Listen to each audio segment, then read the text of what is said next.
Chapter 50. No spoilers. Thor is way behind on his shows.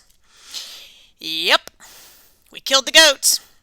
Thor promised they would be resurrected good as new the next morning, so as long as we didn't break any bones.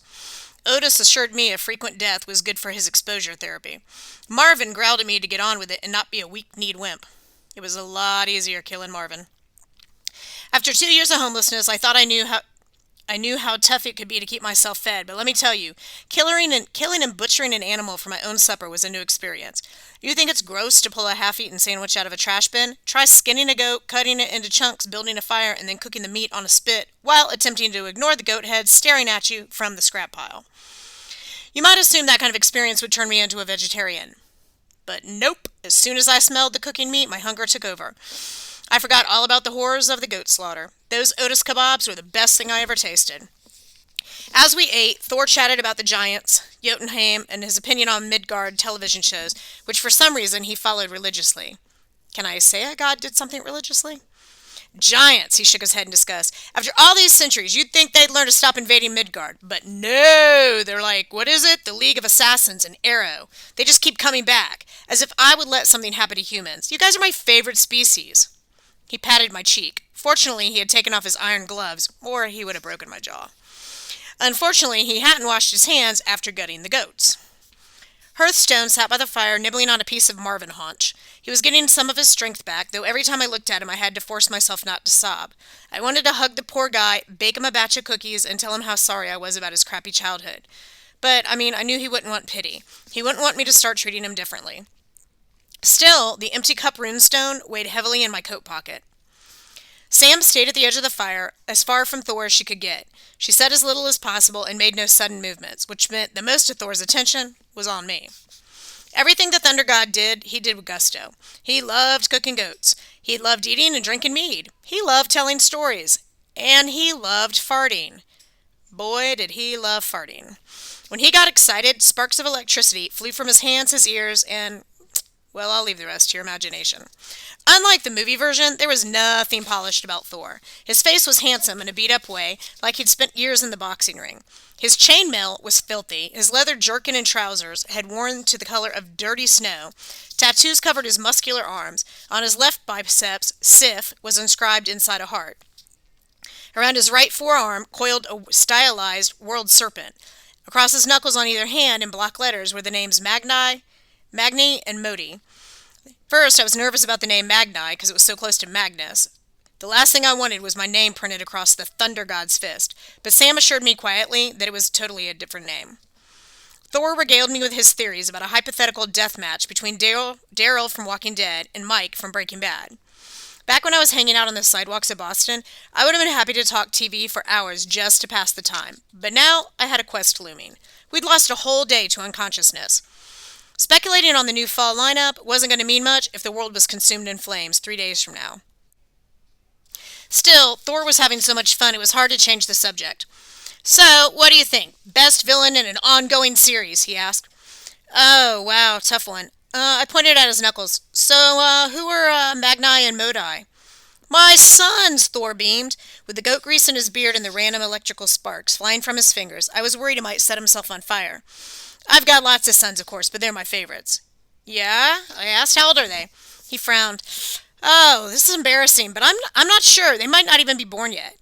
How? Magnus, Sam interrupted. Lord Thor's two sons, Magni and Modi, are fated to survive Ragnarok. Their names are spoken in the prophecies of the Norn. That's right, Thor leaned toward Sam. Who are you again? Sam, my lord. You have a familiar aura, girl. The god furrowed his red eyebrows. Why is that? I was a Valkyrie. Sam inched backwards. Oh, maybe that's it, Thor shrugged. You'll have to excuse me. I've been on 3,506 consecutive deployments at the Eastern Front, keeping the Giants at bay. I get a little jumpy sometimes. Hearthstone signed, and gassy. Thor belched. What did the elf say? I don't speak gesticulation. He was wondering how you keep current on television, seeing as you're out in the field so much. Thor laughed. I have to do something to keep myself sane. Hearthstone signed. How's that working out for you? The elf agrees, Thor guessed. I can watch my shows anywhere. Well, at least I could. Among its many other powers, my hammer Mjolnir got full bars of service at HD resolution in any of the 9 worlds. Got? Past tense? Sam asked. Thor cleared his throat loudly. But enough with television. How's that goat meat? You didn't break any bones, did you? Sam and I exchanged looks. When we first introduced ourselves to the god, I found it strange that Thor didn't have his hammer. It was sort of his signature weapon. I figured maybe it was just in disguise like my sword. Now I'm starting to wonder. His piercing, bloodshot gaze made me think it might be dangerous to ask, though. No, sir, we didn't break any bones. The goats would be resurrected without that damage, he said, which would take a long time to heal and be very annoying. Then I'd either have to kill you or make you my slave forever. Hearthstone signed, This god is a freak. You're right, Mr. Elf, Thor said. It is fair and just punishment. That's how I got my regular manservant, Thealgify. Thor shook his head. Poor kid. These deployments were starting to get to him. I had to grant him a furlough. I really could use another slave. He studied me appraisingly. So, I set aside my goat meat. How did you end up in the river, and why was the giantess trying to drown you? Ugh, her. Thor glowered at the neighborhood-sized corpse in the middle of the icy swamp. She's a daughter of Gerard, one of my old enemies. I hate that guy. He is always sending his daughters to kill me. He gestured towards the cliffs. I was heading to his fortress to see if... Well, no matter. Thank you for the assist. That was Frey's sword, wasn't it? Yeah, Jack's around here somewhere. I whistled and Jack came hovering over. Hello, Thor, said the sword. Long time no see. Ha! Thor, the god, clapped his hands in delight. I thought I recognized you, but isn't your name Sumabrander? Why did the human call you Jorvik? Jack, the sword corrected. Yak. No, the sword said patiently. Jack, with the English J sound.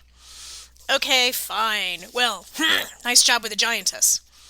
You know what they say, Jack sounded smug. The bigger they are, the easier it is to fly up their nasal cavity. True, said Thor, but I thought you were lost. How did you come to be with these strange folk? He calls us strange, Hearthstone signed. Lord Thor, Sam said, we actually came here looking for you. We need your help, as Magnus will now explain. And she stared at me like, if he knows what's good for him.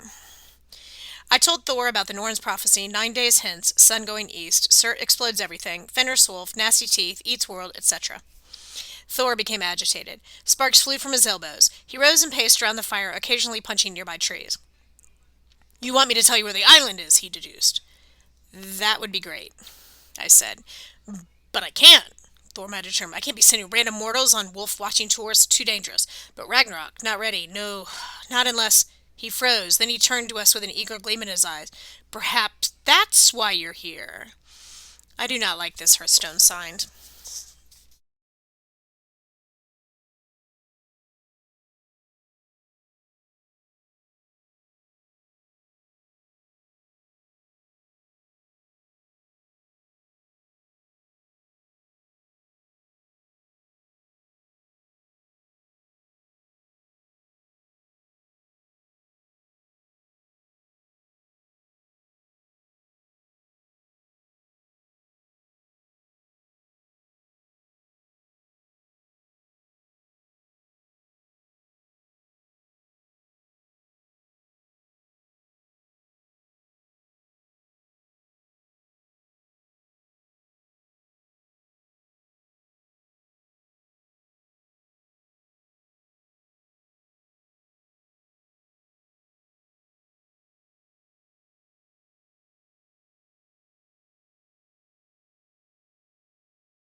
Thor nodded. The elf agrees. Yes, you have come to assist me.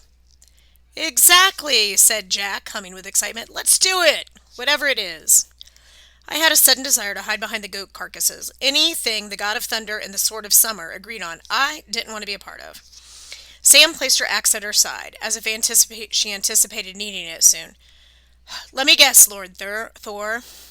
You've lost your hammer again. Now, I did not say that. Thor wagged a finger at her. You did not hear that from me, because if that were true, hypothetically speaking, and if word got out, the giants would invade Midgard immediately. You mortals don't realize how often I keep you safe. My reputation alone makes most giants too afraid to attack your world. Back up, I said. What did Sam mean by again? You've lost your hammer before. Once, Thor said. Okay, twice. Well, 3 times if you count this time, which you shouldn't, because I am not admitting that the hammer is missing. Right, I said. So how did you lose it? I don't know. Thor started to pace again, his long red hair sparking and popping. It was just like, poof. I tried retracing my steps. I tried to find my hammer app, but it doesn't work. Isn't your hammer the most powerful weapon in the universe? I asked. Yes! And I thought it was so heavy nobody except you could pick it up. True, even I need my iron gloves of strength to lift it. But giants are tricky. They're big and strong and they have magic. With them it's many impossible things are possible. I thought about the eagle big boy and how easily he'd suckered me. Alright, yeah, I get it. Is that why you were going to A-Rod's? J-Rod's, Thor corrected, and yes, he's a likely suspect. Even if he doesn't have it, he might know who does. Besides, without my hammer, I can't watch my shows, and I am a season behind on Sherlock, and it's killing me. I was ready to go to J-Rod's Fortress myself, and I'm very glad that you volunteered to go for me. We did? Hearthstone asked. That's the spirit, Mr. Elf. I'm glad you are ready to die for my cause. Really not, Hearth signed. Just go to J-Rod's Fortress and check for my hammer. Of course, it's important that you don't let on that it's missing. If J-Rod doesn't have it, I don't want him to know that I don't have it. But if he doesn't have it, obviously ask him if he knows who does, because without actually admitting that it's missing. Samira pressed her fingers to her temples. I'm getting a headache. Lord Thor, how are we supposed to find your hammer if we can't mention... You'll figure it out, he said. You humans are a clever bunch. Then, once you've determined the truth, I will know you are worthy of facing Fenris Wolf. I will give you the location of his island, and you can stop Ragnarok. You help me, I help you. It sounded more like, you help me, then you help me some more, but I doubted there was a polite way to decline without getting an iron gauntlet in my teeth. Sam must have been thinking the same thing. Her face turned roughly the same shade of green as her hijab. Lord Thor, she said, invading a giant's fortress with only 3 people would be suicidal. Hearth suggested. Stupid. Difficult, Sam said. Just then, a nearby pine tree shuddered. Blitzen dropped from the branches and landed waist deep in a pile of slush. Hearthstone scrambled over and helped him to his feet. Thanks, buddy, Blitz said. Stupid tree travel. Is this a friend of yours? Thor raised one ironclad fist. Or should I... No, yes, he's a friend. Blitzen, Thor. Thor, Blitzen. The Thor? Blitzen bowed so low it looked like he was trying to avoid an airstrike. Honored, seriously. Hi, wow. Well then, the Thunder God grinned. You have 4 people to storm the giant citadel. Friend Dwarf, help yourself to my goat meat and my fire. As for me, after being stuck in the river so long, I'm going to turn in early. In the morning you can all set off to find my hammer, which, of course, is not officially missing. Thor tromped over to his bed of furs, threw himself down, and began snoring with as much gusto as he'd been farting. Blitzen frowned at me. What have you gotten us into?